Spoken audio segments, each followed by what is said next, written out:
Hi again, Bill Ross here, ordinary bloke on a bike. And today, as it has been all week in fact, is a windy one, which got me thinking about the problems and issues around riding in the wind. Let me emphasise, that's riding in wind, not riding with wind. That's a whole other food and diet based video that I've yet to make. I'm going to talk about why it's so hard, how to make it easier, and at the end of the video have a stab at just how windy is too windy. So why is it then that riding in strong wind is hated so much by us cyclists? Well, I think it's partly because it's unpredictable. We know an upcoming climb has a certain elevation and gradient, but even although we may have the forecasted wind speed, the sudden gusts are random and catch us by surprise. With a climb, you can tell yourself the hurt will end soon, because you can see the top and you know how long it's going to be. The wind, however, can't be seen, and you're left just hoping that it changes soon. And it's often referred to as the invisible enemy. And if you're doing the circular route, then how is it? It's always a bloody headwind. Well, obviously it isn't, but it certainly often feels like that. And that's for two reasons, I think. First, you don't really physically feel the benefit of a tailwind, and you only know about it if you're keeping an eye on your speed and you can see that it's faster than you'd normally be doing. But in a strong headwind, it actually feels like a tough slog. And secondly, you're also in a headwind much longer time-wise, purely because you're going slower. So, how hard is it compared to climbing hills? As a rough guide, your speed on the flat is reduced in headwind by about half the wind speed. So if I'm going along here with enough effort to be doing 20 miles an hour on a calm day, but the wind is 16 miles an hour, my actual speed for the same effort is actually 12 miles an hour. To do 20 miles an hour, I'm working much, much harder.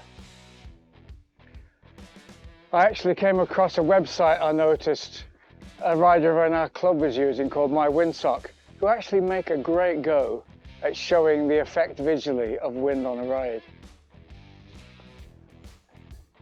So I used it to look at a sportive I did a while back, the 100-mile Tour of Cambridgeshire.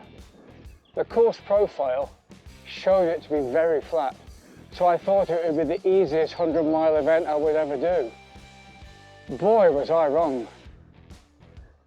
The wind blew hard all day. The Cambridgeshire fens are pan flat and devoid of any protection from hedgerows. When the local riders saw the likes of me struggle, we were greeted with a knowing, friendly smile and the greeting, "Welcome to the fens."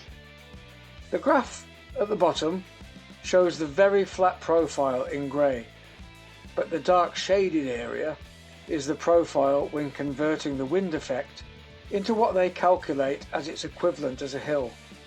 And it's pretty scary looking, to be honest. And on the left, you can see I was in a headwind twice as long as a tailwind on the day. And the longest single section of headwind took me 1 hour and 19 minutes. And the maximum gust of wind on the day was just under 36 miles per hour. No wonder it was hard. When we did Land's End of John O'Groats last year, my friend Charlotte, who lives in the area, did all her training there, and we were concerned she would struggle with the lack of climbing in her preparation. How naive we were. If you have a planned route on some of the popular route planners like Strava, Ride with GPS and Komoot, you could go all geeky and use the Mywindsock program, which will combine the weather forecast for when you plan to do the ride with your route information, and it will colour code the route showing expected headwinds, tailwinds and side winds. But to be fair, any app that forecasts the wind direction will help. Most of us often do circular loops or routes that are out and back on the same roads. So if that's your situation, do a route that takes in a headwind at the start so that you're tackling the hard bit when you're still fresh. If you're starting and finishing in different places and it's only in one direction, then obviously you don't have that luxury, so good luck and hope it's a downwind ride all the way. But if you have the choice, do the headwind first. And again, if you have the choice, pick a route with high hedgerows to give some side wind protection like this one, or a built-up area with protection from buildings if possible. Make sure your bike is wind ready. So if you have spare wheels, then leave those lovely deep section carbon wheels behind. They will just assist the crosswind to blow you over. And change them for something more appropriate for the conditions. And riding in strong crosswinds is another reason why we should consider lowering the tyre pressure actually. It'll just put a little bit more rubber on the road and give you more grip. In fact, if you have more than one bike and one is your pride and joy, light as a feather full carbon machine, opt for your other heavier bike that's not so easy to blow sideways in a gust. Your choice of clothing also needs to be appropriate for the conditions. It's times like this that people realise one of the reasons why cyclists wear tight-fitting lycra, because any baggy clothing that flaps around in the wind is going to slow you down in a headwind and make pedalling much more difficult. Also, don't forget it's not just about the aerodynamics of the clothing. You also need to consider wind chill if you're riding during the colder parts of the year. Strong wind will make it feel significantly colder than the actual air temperature, so make sure you wear enough layers. On the ride itself, there is plenty you can do to make the experience easier for yourself. In headwind, the smaller you can make your body profile, the better. And the same goes for side wind. So tuck down, preferably on the drops, and keep your elbows tucked in. It's not the most comfortable position, but it will mean less effort is required. The opposite is required when you have a tailwind. Then you need to make your profile bigger by sitting up and giving the wind something to push against, making yourself into a sail. People focus actually too much about the horrible headwinds on a windy day, and it's easy to forget that in these conditions, the most awkward and definitely the most dangerous situation is with the wind side on. In a side wind, be very aware of what's coming up ahead. When you pass a gap in the hedgerow or building that was blocking a side wind, expect to get buffeted by a sudden blast. And on that point, don't position yourself too near the gutter, because when those sudden gusts hit you, you literally need some extra wobble room. Also, keep an eye out for debris blowing around into the path of your bike.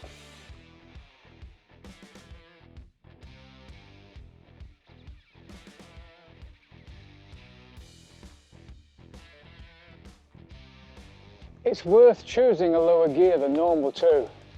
It's easy to think that in the wind you can push through it by pedaling hard in a big gear. But you don't need the inevitable extra sideways jerkiness of the bike that this will bring. The bike will already be being rocked sideways enough by the wind. So just accept it will take longer and choose an easier gear with smoother, slower pedaling. In doing so, you'll save your stamina, which believe me, you'll need later.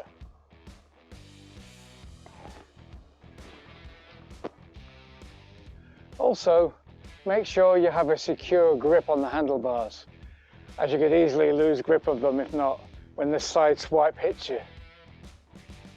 But just secure, not a vice-like grip, or your arms and shoulders will be tense, which isn't good either. Windy days are also easier if you're riding in a group. So if you are, take advantage of the drafting effect that you get riding behind others and the shelter that gives you. Be sure to do the honourable thing and do your turn at the front. The first time you do this, You don't realize the benefit you're getting until you actually hit the front and have the wind full in your face. You'll definitely notice the difference. It's very important in a group to perhaps keep more distance for people at the side of you in case of those sudden sideways movements of the bikes in a big gust.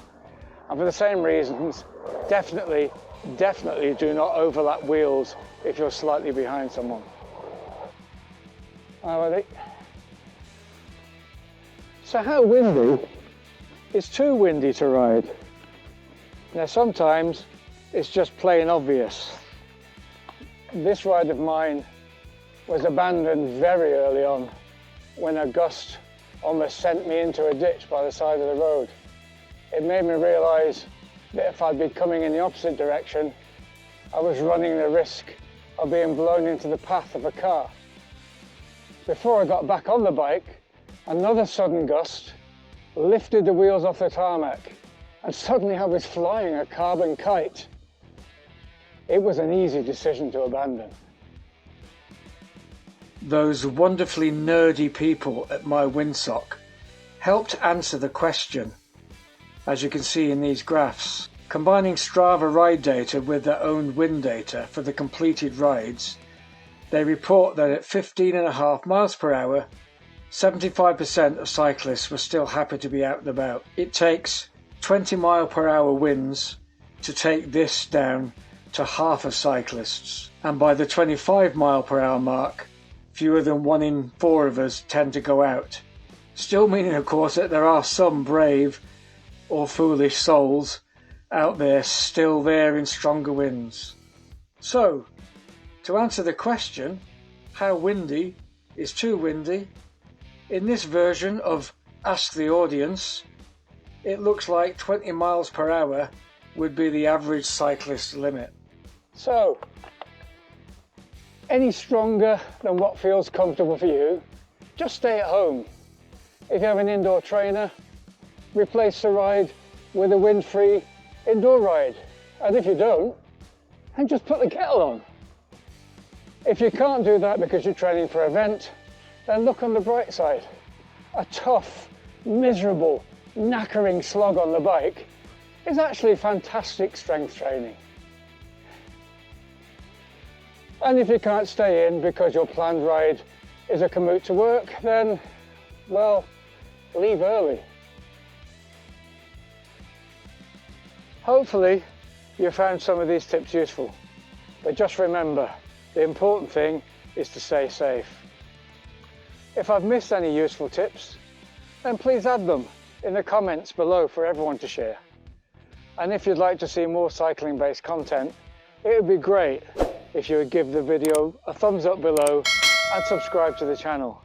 So, take care, happy cycling, and I'll see you soon.